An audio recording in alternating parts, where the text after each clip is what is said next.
নমস্কার, আমি রিম্পাই।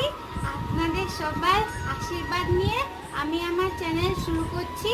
আজকে আমি আপনাদের যশোদা মাইয়া তো গানটি গেয়ে শোনাবো।